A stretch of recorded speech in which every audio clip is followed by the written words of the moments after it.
The field of support employment has just exploded within the last 20 years. 20 years ago, we were looking at university-based programs, a program here, a program there, and through advocacy groups and legislation and a variety of court decisions, support employment has dramatically expanded. And I don't think that's news to any of the listeners here. I have been just thrilled to be a part of the whole movement the last 15 to 20 years.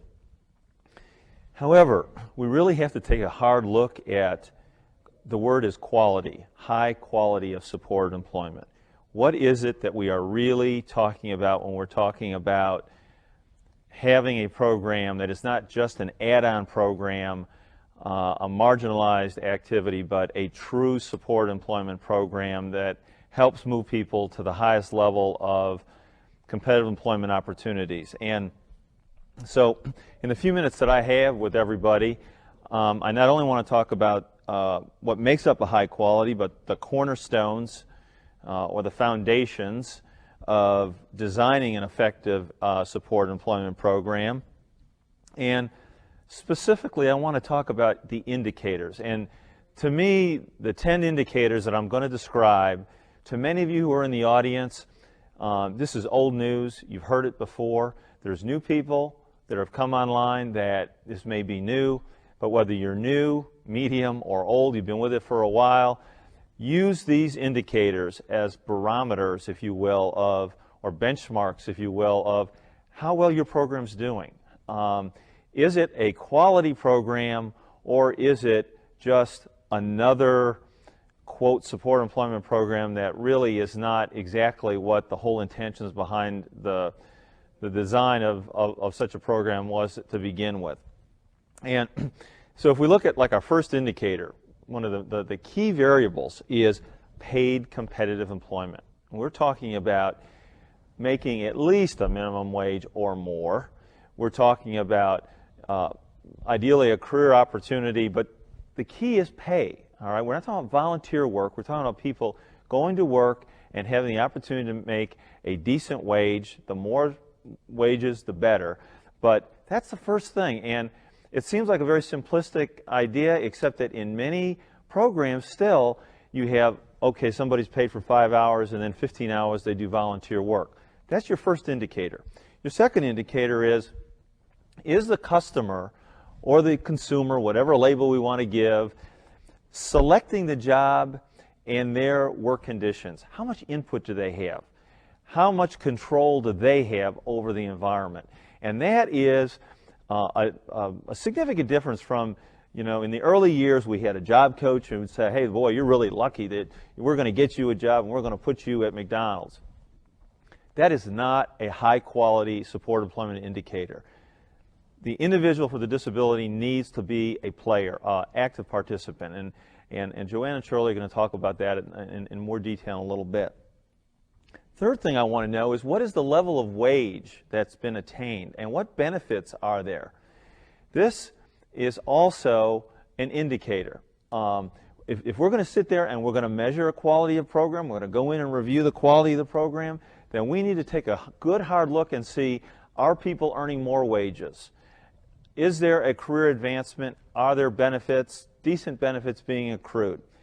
A fourth indicator that I want to know is, are people with significant disabilities, multiple disabilities, autism, other labels, people coming out of institutions, nursing homes, are they participating? Or have we gone back to creaming and only taken those people who present the least support needs and the least amount of challenges? This is a major concern, because to me a good support employment program is defined by how complex, how great the needs are of the individual. Fifth indicator, amount of hours worked per week. Are we talking about 25, 30, 35 hours of work per week? More than 30 hours, even more than 25, which is say more than 30 hours a week minimum. Or are we down here with 12 to 15 hours, 8 to 10 hours, and then back to the adult activity center the rest of the time? Let's raise the bar, folks. We were in a program in Indiana not too long ago, and we heard a lady who was running the program in the state of Washington, and she was saying that they had written the contracts out in the state of Washington for people, in order to get support employment funds, they had to work for at least 30 hours a week.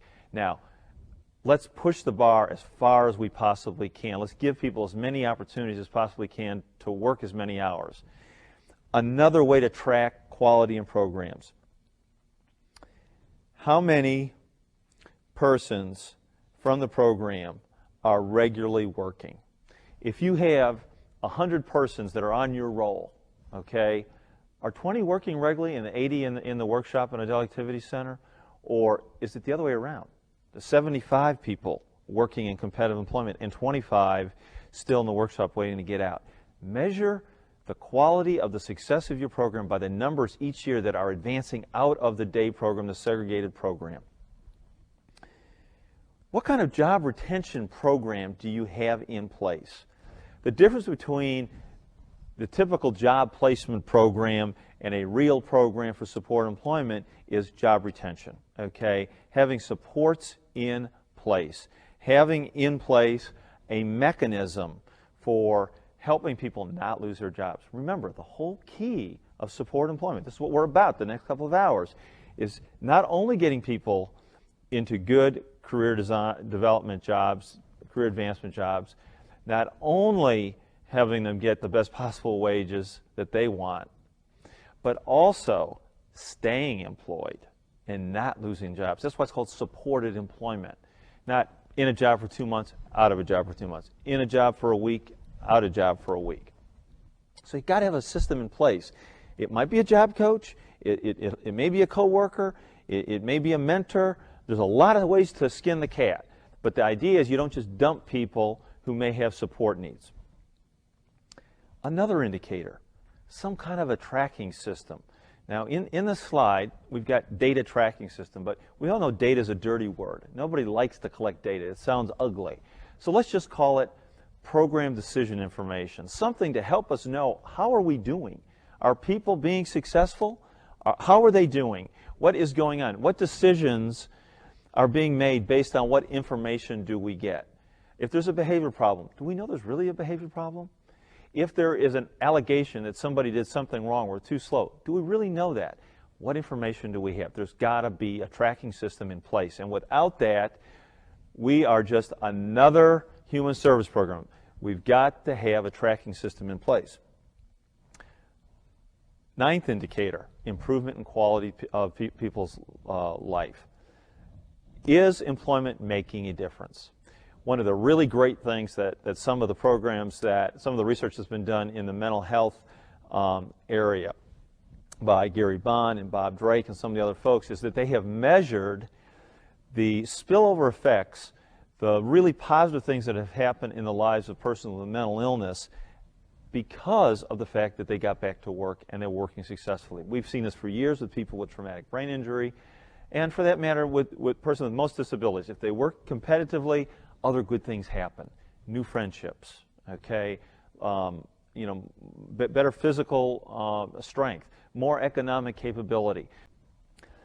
Last indicator that we have to look at is employer satisfaction. What does the employer think? What do coworkers think? Are they supportive? Do they like what they see? Do they like having the employer consultant come in? Are they relating to the person with disability? Are they building relationships? The key thing here that we've learned from 1982 to 2001 is you want to build strategic relationships with business. You don't want to just make a placement and then hit and never go back again. You want a long-term relationship with business and industry because they are your other customer. You have two customers if you run a support employment program. The first customer is the individual with disability. The second customer is business. You make both those customers happy, you got a high-quality program. Okay. Now, two more points, and then I'll turn it back to Terry. The first point relates to when you look at your overall program and you make a determination about the quality of it, the first question you can ask is really very simple. Any of us that are listening today could make this decision. We walk into a program, and if we see a program that is pretty vacant of people with disabilities because they're all out in business and industry, then we've really had a paradigm shift. No more center-based programs, No more center-based programs, but diffused in the business and industry. And that's good. That's 4 stars. That's 5 stars. If we walk into a program and we see people huddled around all these tables, putting together papers, clips, pot holders, doing these different contract activities, who knows how much money they're making, but they're not decentralized into the community, then we didn't have a paradigm shift. Okay? So your first question is, are services occurring in business and industry sites, or are they in a center? Simple question. Last item. This is the question I want everybody that is operating a program, in a program, considering going in a program to think about. Is your first choice for the person that comes in your door competitive employment, or is it a center-based program? You ask yourself, competitive employment or center-based program?